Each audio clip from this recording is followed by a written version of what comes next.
Iran और Israel के बीच चल रही जंग तीसरे हफ्ते में भी बिना रुके जारी है। लगातार ईरान की ओर से मिसाइल और ड्रोन हमले किए जा रहे हैं।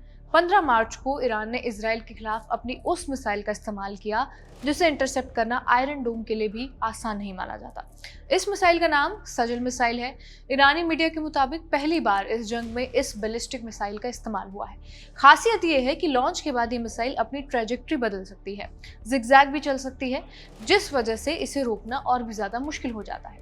इसी खासियत की वजह से सजल को डांसिंग मिसाइल भी कहा जाता है। इस मिसाइल की और खूबियां क्या है, ईरान ने चीन की मदद से इसे कैसे बनाया। ईरान पर 1979 के रेवोल्यूशन के बाद लंबे समय तक कई तरह के सैंक्शंस लगे रहे। फिर ईरान ने अपनी सिक्योरिटी के लिए खुद के ही हथियार बनाने शुरू किए। इन्हीं में से एक है सजल बैलिस्टिक मिसाइल, जिसे ईरान ने पूरी तरह अपने देश में बनाया है। सजल एक solid fuel medium range ballistic missile है। सॉलिड फ्यूल दो चीजों का मिक्स होता है, एक फ्यूल और दूसरा ऑक्सीजन देने वाला केमिकल। आमतौर पर इसमें एल्यूमिनियम पाउडर फ्यूल की तरह काम करता है। अमोनियम परक्लोरेट ऑक्सीजन देने का काम करता है। इन दोनों को रबर जैसे मटेरियल से चिपकाकर एक लोहे के केस के अंदर भर दिया जाता है। जब ये फ्यूल जलता है तो अमोनियम परक्लोरेट से मिलने वाली ऑक्सीजन एल्यूमिनियम के साथ मिलकर बहुत बड़ा केमिकल रिएक्शन करती है। इससे एनर्जी पैदा होती है और टेम्परेचर करीब 2700 डिग्री सेल्सियस से भी ज्यादा हो जाता है। यही ताकत मिसाइल को जोर का धक्का देती है और वो लॉन्च पैड से लॉन्च हो जाती है। अभी फ्यूल जल्दी खराब नहीं होता और मिसाइल को इंस्टेंट एनर्जी भी मिलती है।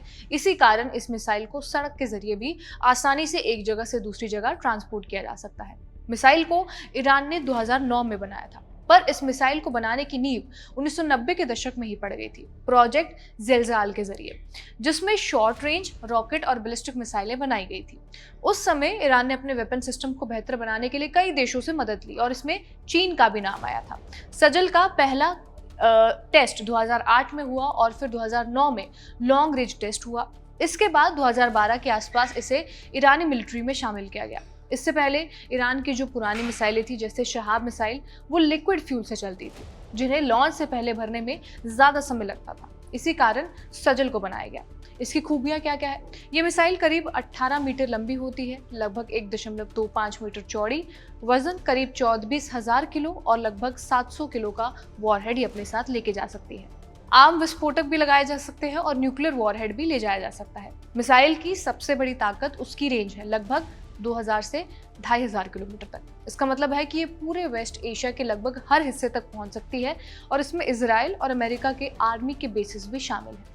सजल सॉलिड फ्यूल है, लेकिन एक्सपर्ट्स ये भी कहते आए हैं कि लिक्विड फ्यूल के मुकाबले इन मिसाइलों को गाइड करना थोड़ा मुश्किल हो जाता है। ईरान ने इस कमी को दूर करने की भी कोशिश की है।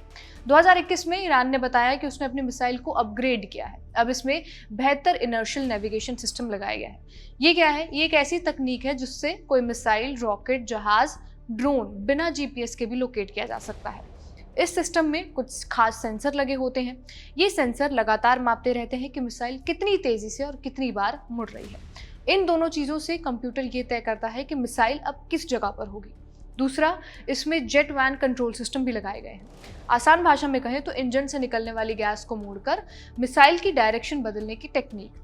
जब मिसाइल के इंजन से बहुत तेज गर्म गैस पीछे की तरफ निकलती है तो उसी गैस के फ्लो में छोटे छोटे पंख लगाए जाते हैं।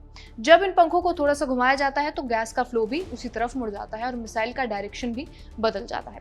इन दोनों सिस्टम से मिसाइल की एक्यूरेसी बढ़ती है और फिलहाल ईरान के पास सजल 1 और सजल 2 वर्जन है, जिसे ईरान अपग्रेड कर सजल 3 वर्जन तक भी ले जा सकता है। ये मिसाइल 3 स्टेज वाली होगी और इसकी रेंज 4000 किलोमीटर से भी ज्यादा हो सकती है। इसके पीछे कारण भी है। ईरान की एयरफोर्स उतनी अब डेवलप नहीं है। पुराने फाइटर जेट्स हैं जो सोवियत के ज़माने के हैं और जो आज के नेटो जेट्स के मुकाबले कमज़ोर माने जाते हैं। इसीलिए बैलिस्टिक मिसाइलें ही ईरान का सबसे बड़ा डेटरेंस मानी जाती हैं। मिसाइल और ड्रोन हमले लगातार हो रहे हैं, जिसके बाद अब तक सीज़फायर को लेकर कोई भी बात नहीं बनी है। इस वीडियो में बस इतना ही। इस वीडियो को रिकॉर्ड किया है हमारे साथी इरशाद ने। आप देखते रहिए खबरगांव। शुक्रिया।